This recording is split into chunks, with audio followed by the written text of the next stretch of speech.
Well, it's my pleasure to introduce Gary Barwin to you today. He's a celebrated writer, composer, and multidisciplinary artist. He has a PhD in music composition and a Bachelor of Fine Arts in music and creative writing. He's the author of 21 books of poetry, fiction, and books for children. From all accounts, Gary is an engaging performer, and today we will be treated to a musical performance and animated readings from his recent national best-selling and award-winning novel, Yiddish for Pirates, published by Random House Canada, and from his latest poetry collection, No TV for Woodpeckers, published by Wolsak Wynn. Yiddish for Pirates won the 2017 Stephen Leacock Memorial Medal for Literary Humor and the 2017 Canadian Jewish Literary Award. It was also a 2016 finalist for the prestigious Governor General's Award for Fiction and the Scotiabank Giller Prize. The list of honors for Gary Barwin's work is quite extensive, and I will but mention just a few more. He was a finalist for the 2015 National Magazine Awards for Poetry. He has received the Hamilton Arts Award for Literature and is a 3-time recipient of the Hamilton Poetry Book of the Year Award. Gary Barwin is also an educator. He has taught creative writing at a number of colleges and universities, including King's University College, McMaster University, and Mohawk College. And he currently teaches writing to at-risk youth in Hamilton through the Arts Forum program. He's the 2017-18 Writer-in-Residence at McMaster University and the Hamilton Public Library, and he was the 2014-15 Writer-in-Residence at Western University and the London Public Library. And chatting before the session, I learned he was a music teacher for a number of years as well. And finally, Gary is, of course, a man, a person like each of us, with a family and many communities he belongs and contributes to, with his own beliefs and motivations and inspirations. He was born in Northern Ireland to South African parents and emigrated to Canada in the 1970s, and he's married with 3 children and now lives in Hamilton, Ontario. So I hope that today, through our conversation, we can learn a little bit more about this talented man as well as learning from him. We can learn about the source of such incredible writing, poetry and prose that is inventive, exuberant, challenging, compelling, entertaining, and experimental. So without further ado, I'll invite Gary up to treat us to a musical interlude, or prelude.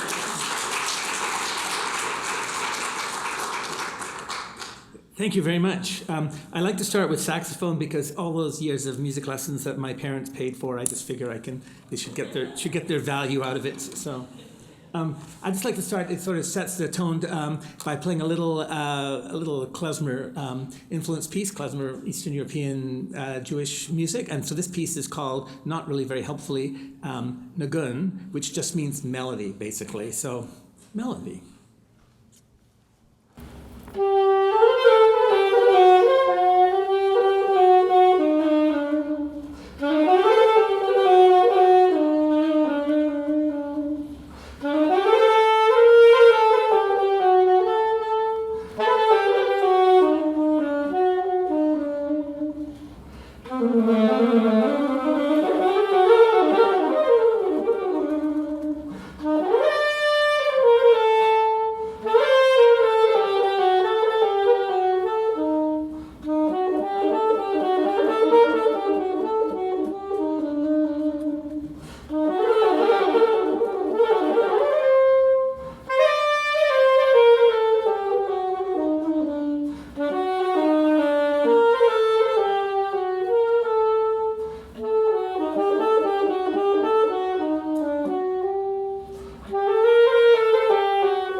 So I'd like to start by reading from the beginning of my novel.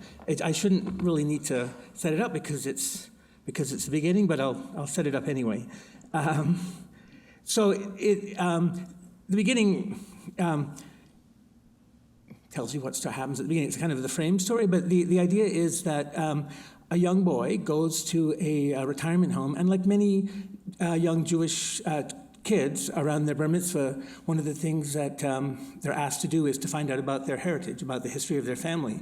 So they often go to talk to a grandparent. So this is this young boy goes to the retirement home to talk to his grandfather, his Zeta, and the grandfather's sleeping. But the grandfather has a bird, as a parrot, and so the bird tells the story. The parrot tells the story. Now, is the story true that he says? When I went to talk to my grandmother, she told me all these amazing things about my family and about relatives who crossed Russia barefoot and all this stuff. Was any of it true? No. Hello, how are ya? Fah. You think those are the only words I know? Boy, chick, you don't know from knowing. You ain't seen knowing. I may be meshuggah crazy, but I know from words. You think I'm a fool schmagegi? I'm all words. Hello, if you want the story of a life, don't wait for your alta kaka old gramps over there to wake up. Maybe he'll never wake. But me, listen to my story. Listen to my words. They tell some story because I remember. Sometimes too much, but I remember.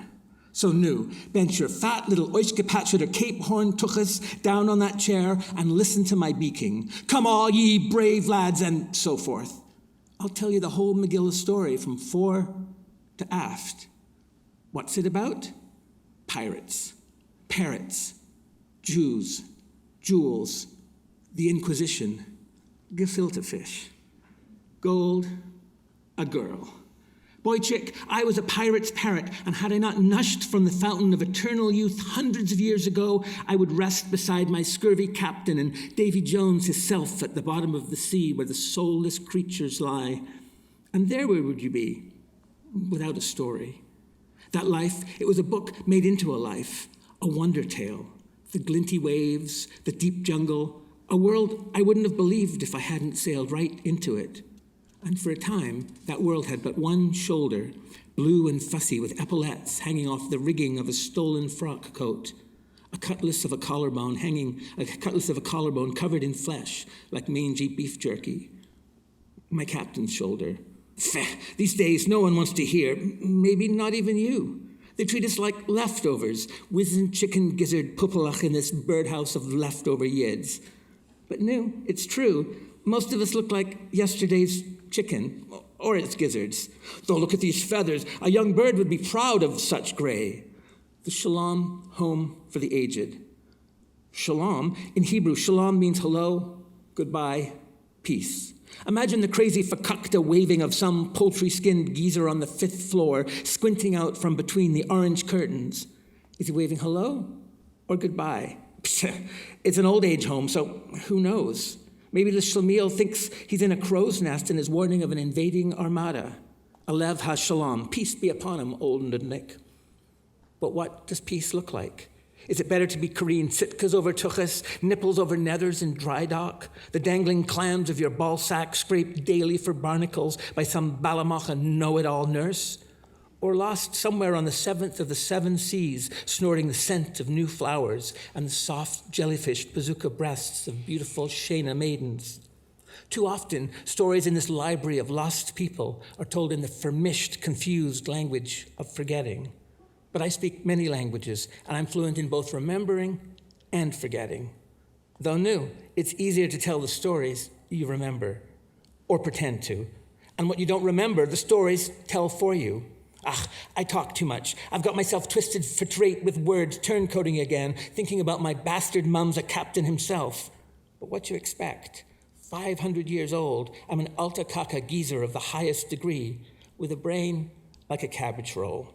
A cabbage brain like a chameleon on Jewish tartan.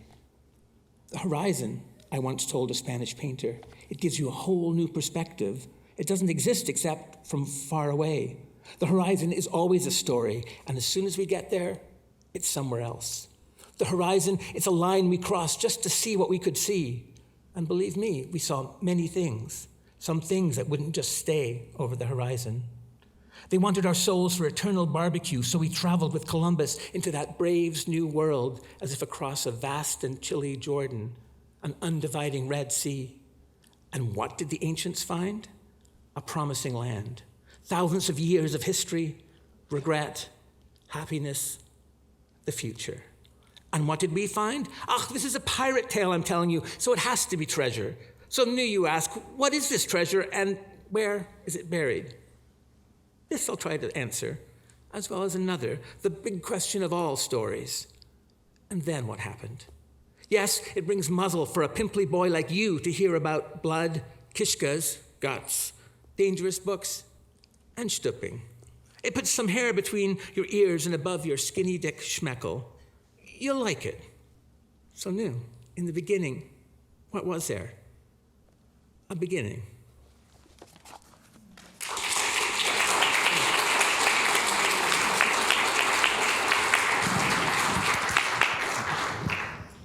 I feel like I'm on a late night talk show. I do my little show, and then I go talk to Dave Letterman or somebody, or Johnny Carson. I guess it's your choice, right? Yeah. Whoever you'd like to be. I hope you can hear me just fine. So now I'm going to ask a few questions, get a sense, Gary, and learn a little bit more about this novel. And I'd like to leave time for you to ask some questions. So perhaps you can start thinking about what you would like to ask. So it's not every day that you see an adventure story about Jewish pirates, the Inquisition, the Fountain of Youth, and literary treasure. So where in the world did you get the inspiration for this story? I think that there's a lot of different places, and I think when you come up with one thing leads to another, and certain things just as you think deeper about one thing, it pulls up something else, and then something else. I did read about there were historical Jewish pirates, so that was one thing that really interested me. They weren't where I said they were in the Caribbean. They were mostly in the Mediterranean. There were Jews that were traders and had gone around the Mediterranean. And there was one guy which I really loved the idea of. He was he'd basically gone into retirement. He had been a pirate. He lived in Amsterdam, but he was sort of, his family was a family of rabbis, and he had been a sort of community leader. And so they asked him to come out of retirement for one great adventure, or last thing. And the treasure the thing that they wanted him to get were these forbidden Jewish books that had been taken. So I thought, this is like the most Jewish pirate story in the world, right? He's going to find books. So that was where the kind of the book theme came from. Okay. And the other thing I read about was, I was thinking a lot about, I'd heard that Columbus was Jewish. It turns out he isn't Jewish, but he has a lot of interesting connections with Judaism. And one thing that really struck me powerfully were there were these, that people, Jews or conversos, people that had to convert because of the Inquisition, who went with Columbus, and that is true. So for instance, Columbus had a translator who they brought with him who could speak Aramaic and Hebrew. Why? Because in case, wherever they went, in case they encountered the lost tribes, it's like, so, how are you? How have you been the last 2,000 years? So that was fascinating. But then I was also thinking what it means for some people who are Spanish Jews or exiled to be willing to leave into the unknown. They're just going to get the hell out of Europe because Europe has persecuted them, and what that meant, and what that kind of sense of exile or being a refugee, basically, like would be willing to get on a little boat to travel to where you didn't really know, maybe to India and to China. There were communities of Jews in both India and in China from the Middle Ages, and they were there, and there was rumors about that. But the idea of being able to leave everything that you knew, that was really powerful to me to think about that. And that certainly reflects the history of a lot of Jews and a lot of refugees in the world, of course. So those are some of the sources. Great. So as you already know from the wonderful reading, this novel is very entertaining and full of humor, despite being essentially about the human condition and some of the most terrible elements of our world history and society: oppression, exodus, persecution, and expulsion. So how did you achieve this, and why did you choose to thread humor throughout the story? I guess I think humor is one of the great technologies that we have as people. I mean, that it helps us. It has always helped. And there's different communities have different sort of styles of humor, and certainly, I mean, I'm thinking about Jewish humor, but in the darkest times, if you have humor, you have agency over the situation. If you can joke about it, you're the one telling the story. You're framing the story, and if you can think about then telling that story to somebody else, then you're assuming that you've got, or you're even imagining that person. You've got a community. You're in it together somehow, and that it's this amazing way of making it through, and also, but it's also a way of inquiring and unlocking and seeing it from another perspective. I think it's a very powerful tool. And I would also say that in much of Jewish tradition, there is a kind of this sort of dark, sort of paradoxical delight. I think it's in the language, it's in the tradition, it's how rabbis talk, it's in even sacred books and traditions. I love this sort of sense of it's all about questioning, and even you wonder why are things so difficult for us. You know, there's a really terrible. I'll tell you a terrible joke because I think it's so what's worse than finding half a worm in your apple? The Holocaust. So this is it's a terrible joke, but I mean it's about saying, well, I'm not going to look away in fear from this obviously most awful. I mean, you don't need to say it was awful because obviously it was awful, but the fact that you can look at it and be in charge of it, have agency, make joke, that is an incredibly powerful thing to me. The other thing I think about is it's a tradition of kind of questioning and kind of these kind of like Zen koans, like jokes that are for learning. So I remember I was with my kids, and in Passover there's a Passover Seder plate, and there's different symbolic things on the plate that represent different things. There's salt water, is the tears of the Jews when they were slaves. There's bitter herbs because things were bitter and things were so there's all those things. But on the plate there's a bunch of different things. There's two sets of bitter herbs, and so my kids said, so why are there two bitter herbs? Like we get one is bitter. So we looked it up, and some old rabbi had said, so why are there two bitter herbs? So the children will ask questions, which I think is hilarious. But it is about inquiry and questioning, wondering, but it's also a joke. It's a Shaggy Dog story in a way that the rabbis are, but that's how knowledge and that's how agency and a way of making it through the world is. So for me, that's absolutely, I wanted to include that. Wonderful. So Moishe, the central character, shares a Yiddish proverb partway through the story, and he says, the tongue is not in exile. No matter where Jews found themselves, we could always bring our language, our stories, our teachings, our jokes, and our sayings. And the treasures, as you've already mentioned, at the center of this wonderful quest and adventure are books. They're hidden, they're buried, they're destroyed, they're lost, and they're found. And music itself emerges throughout your story. It gives your characters courage, consolation, and a sense of home and belonging far from shore. So I was wondering if you could say a little bit more, you've already spoken to some of this, about where music, lore, culture, language fit in your life and in your story. Oh, no, absolutely. Thank you. That's I think what my favorite quote in the book. It's an old Yiddish proverb, tongue is not in exile, because as whoever brilliantly wrote that said, as I say that like no matter where Jews went, they were in exile. They had to leave. They brought their language, and so language is a repository. Language itself is a library. It brings with the culture, the understanding, the traditions, the naming, the way of being in the world. I mean, each language in its own way does that. So for Jews, the languages they brought across the world. I mean, and so I'm telling the story from a Jewish perspective, but I understand, we talk about indigenous languages that are being lost, the same thing, that they are vast repositories, vast libraries, vast archives, vast ways of being in the world. And Yiddish is like that for Eastern European Jews. For me, that was one of the reasons why I wanted to have Yiddish in it because it brings with the culture. I mean, they were exiled from Spain, but they could bring their language and culture. And also for me, because it's narrated by a parrot, the parrot he's an African gray parrot. He was born in Africa, and so he acquires this other language. He acquires he acquires Yiddish and the kind of traditions. And he, I guess, like all of us, he acquires language, and through which a way to communicate and to navigate the world and to try and understand the world through the language that he learns and the ways of being that he learns through that, which is what we all do. We have a limited set of tools, language tools to navigate the world and to try and express what we feel. And so that's what the parrot is. The parrot is doing that. And then so it's interesting for me, this attention of how much is the parrot.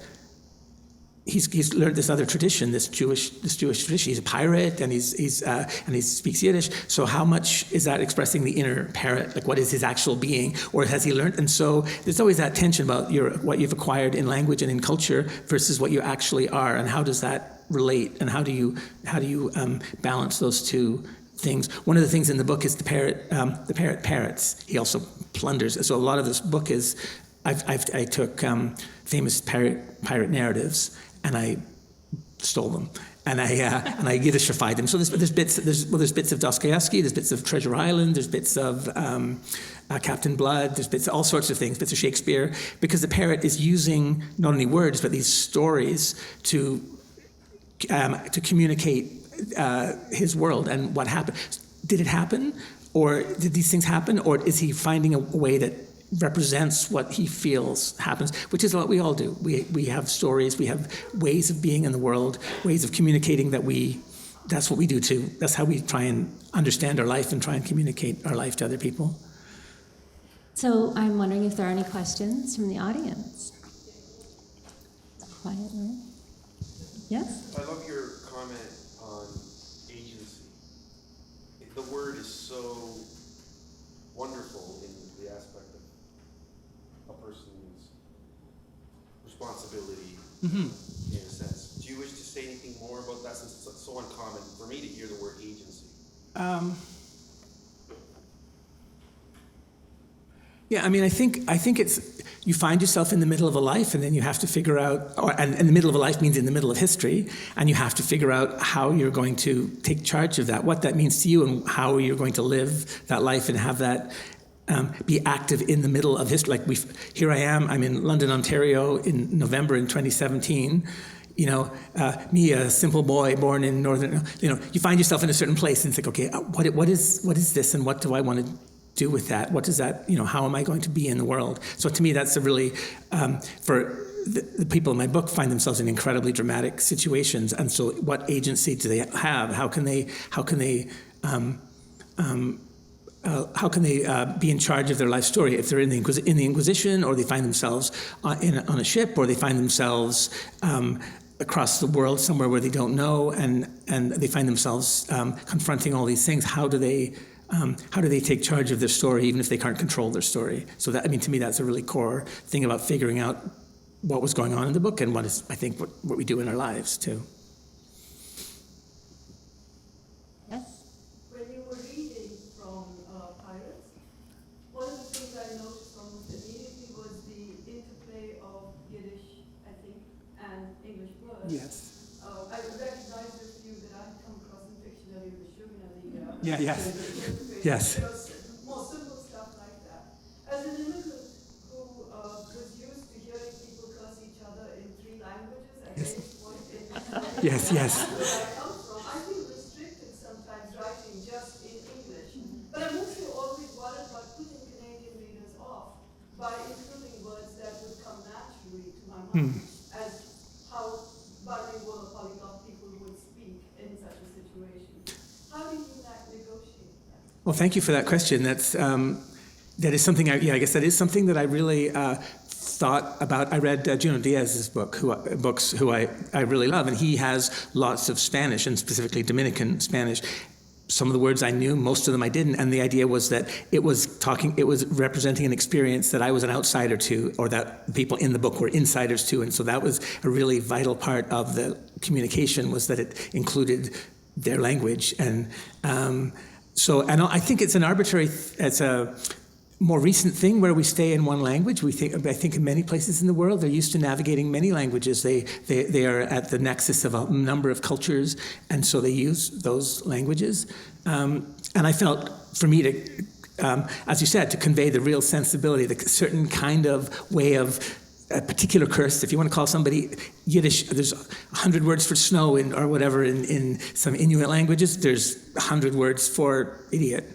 Most of them meaning penis in Yiddish, but that's, never mind. But I mean, it's a particular nuance that has a cultural context. It's important to have that, and the words sound so good. That's part of it. Yeah. And I remember hearing in many situations people of many languages. I loved listening to radio in languages I don't know, and say if I'm listening to a jazz show, they go John Coltrane, and I just love how languages is a beautiful counterpoint. I love the sound of interweaving of multiple languages, whether you know what they mean or not.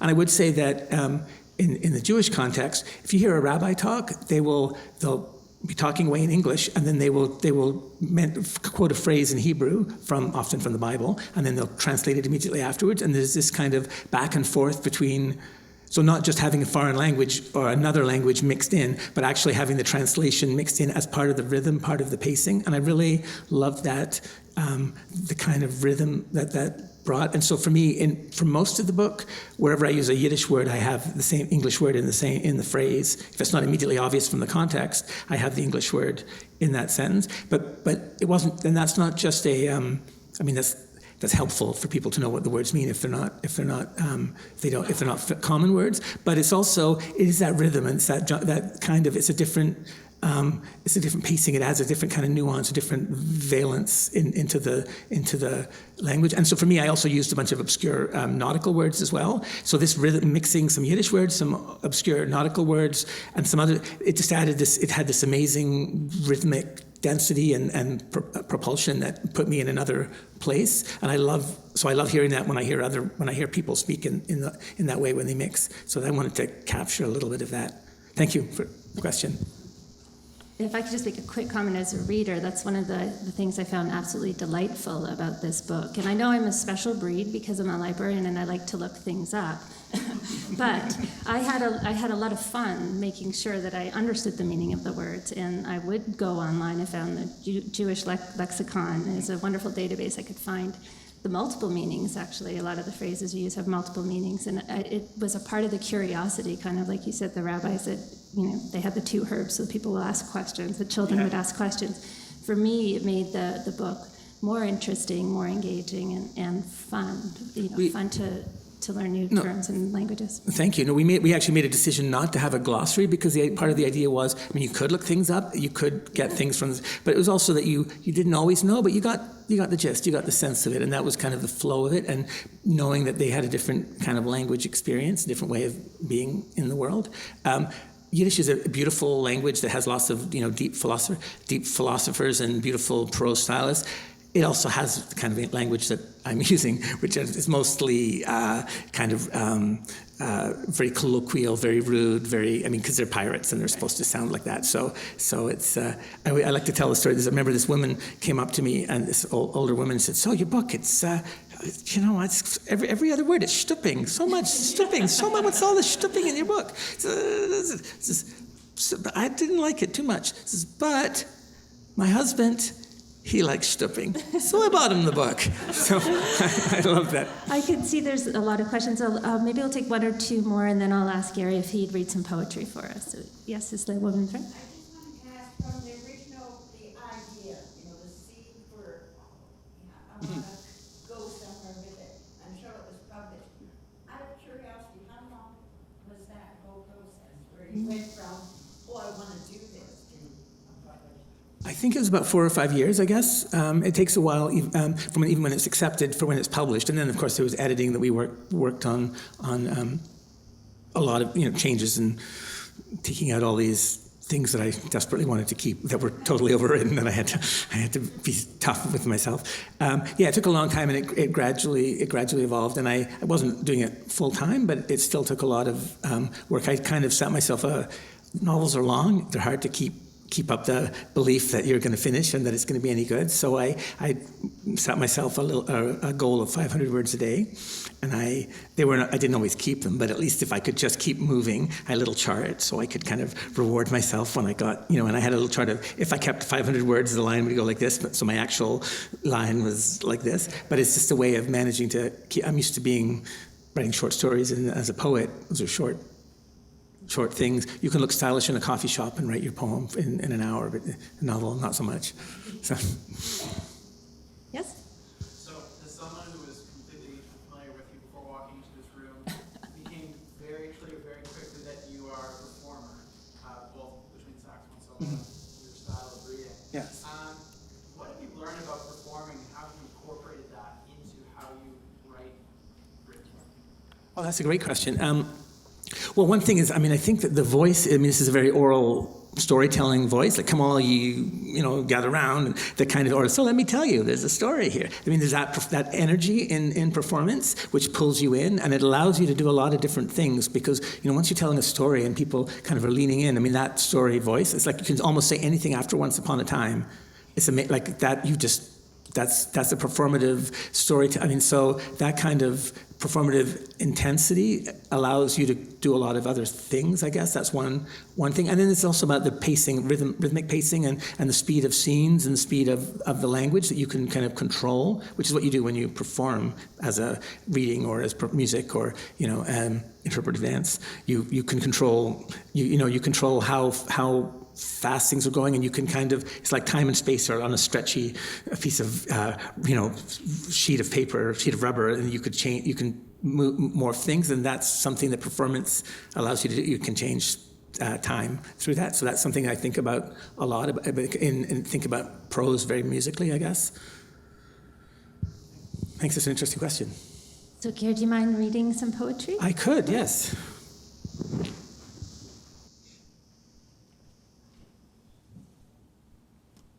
So now we get to the very drab, serious part of the, I'm going to talk about my unhappy love affairs in a very grim and somber way.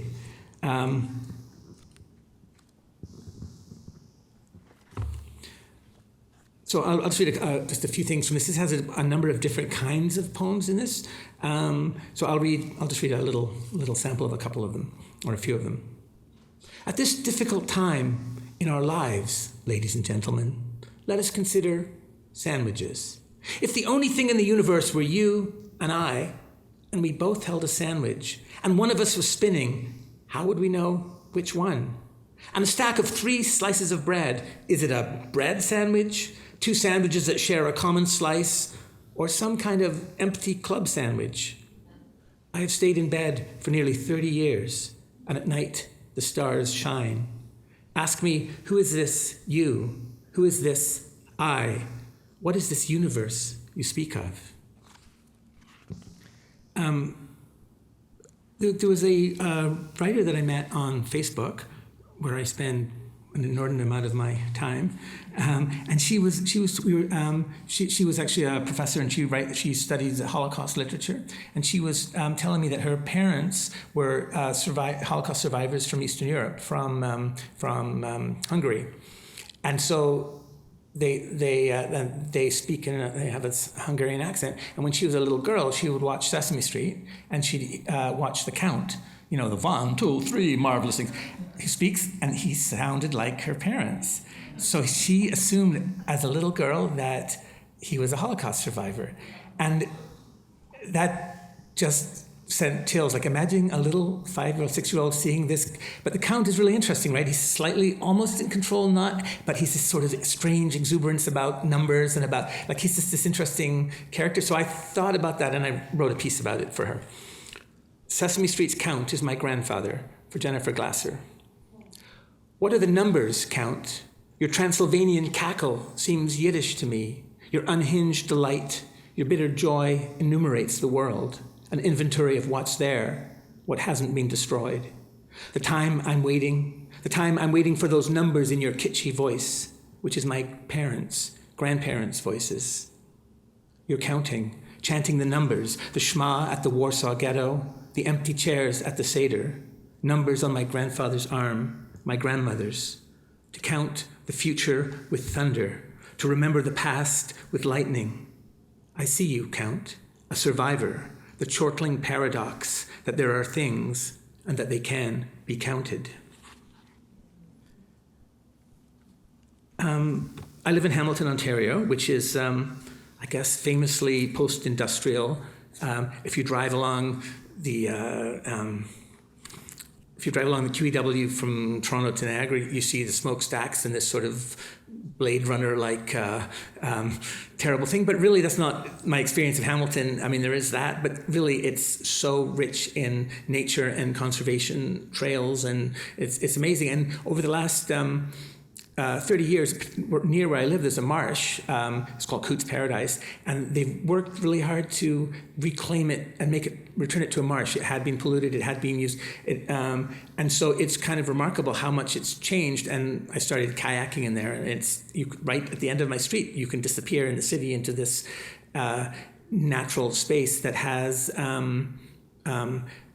There's hundreds of swans, there's all these kinds of birds and all these species. So what I wanted to do was, there were many, many species that I had no idea existed within Hamilton. So I got lists of species of the kinds of plants, animals, organisms that exist in Hamilton, and I started, like the way they had repopulated the marsh with allowed the place for these species to flourish.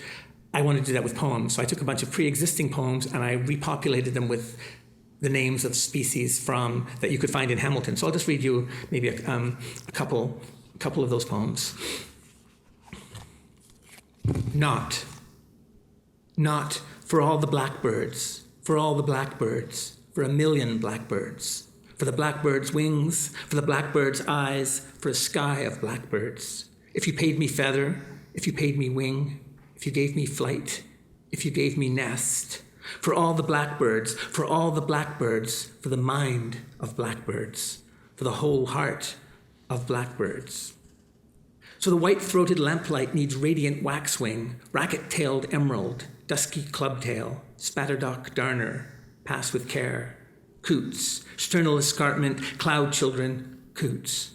Refrain, the early mediolateral buttercup blinds the river with a mirror.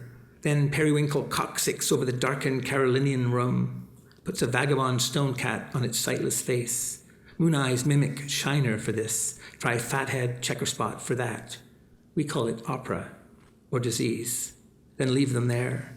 The quill-gray ventral marsh of the raccoonioid saddlebags, handspring the lateral hills, born with hair streaks and blue, mediolateral the road's denial. They would have been blue, the eyes, blue as ditch. And maybe I'll just read one more poem.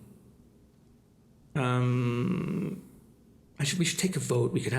Actually, maybe I'll just read this one anyway. We won't have a vote. Never mind democracy. What am I talking about? Sorry, I lost myself for a minute there. So I was sent. A friend of mine, she actually teaches at Western, Catherine Mockler. We were sending things back and forth for inspire poems, and she sent me this poem of this guy. It's a short little YouTube clip of a guy. He took fireworks and he puts the fireworks down his pants and he lights them, and then he starts dancing, and then it goes terribly wrong, as you might imagine. But this seems to me sort of emblematic of our time, so I'm just going to read. I wrote this poem about that.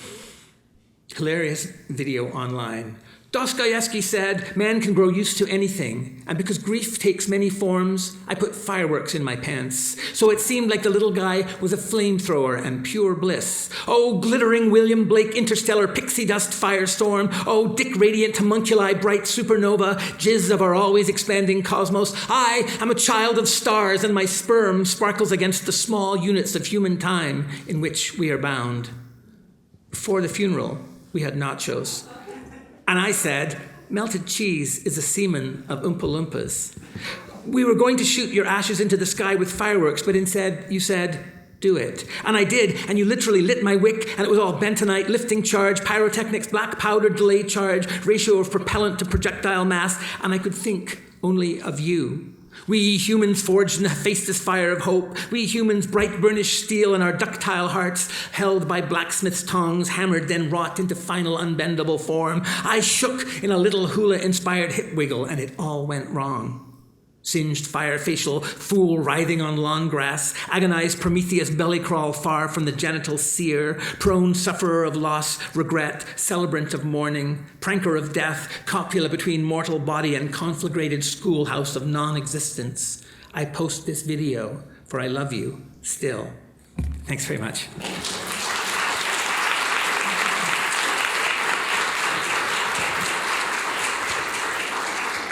So I'm cognizant of the time. I think we need to wrap it up. I just want to say thank you very much for those wonderful performances. And I'm sure nobody in the audience will ever look at nacho cheese and the stars in the same way again. Thank you very much. And thank you for your contribution today and your questions.